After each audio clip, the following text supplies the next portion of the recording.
'Twas the night before Christmas, when all through the house, not a creature was stirring, not even a horse. The stockings were hung by the Chair. With care, in hopes that Tim Tebow would soon be there.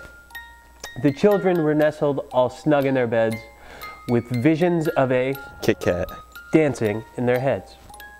And Mama in her kerchief and in my cardigan had just settled our brains for a long winter's nap.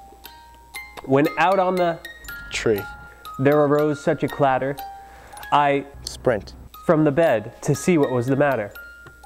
Away to the back door I flew like a flash, tore open the porch, and threw up the sash.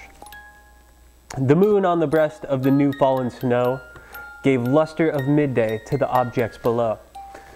When what to my wondering eyes should appear but a miniature train and 8 dusty reindeer with a tall, skinny driver so lively and quick, I knew in a moment it must be Tim Tebow. More rapid than shark. His coursers they came, and he whistled and whispered and called them by name.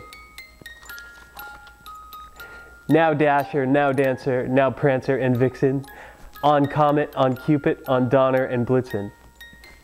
To the top of the porch, to the top of the wall, now dash away, dash away, dash away. Y'all. So up to the housetop the coursers they flew, with a sleigh full of cheerleaders and Tim Tebow too.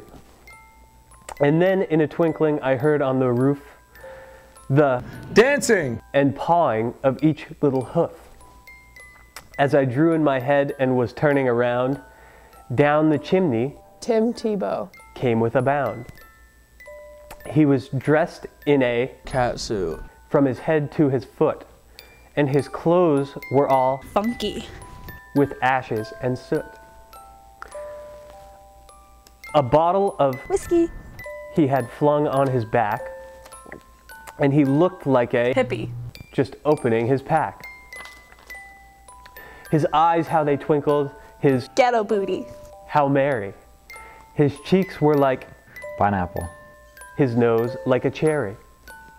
His droll, juicy mouth was drawn up like a bow, and the beard on his chin was as white as the snow.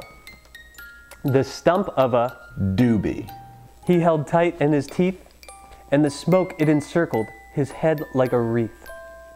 He had a broad face and a little beer belly that shook when he laughed like a bowl full of jelly. He was burly and wet, a right jolly old elf, and I laughed when I saw him in spite of myself. A wink of an eye and a twist of his head soon gave me to know I had nothing to dread. He spoke not a word and went straight to his work.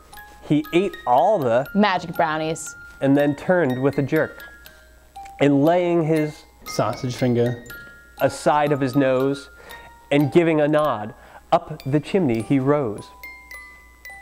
He sprang to his horse and gave his team a whistle. They all flew away like the down of a thistle. But I heard him exclaim before he bandingoed out of sight, "Happy Christmas to all, and to all a good night."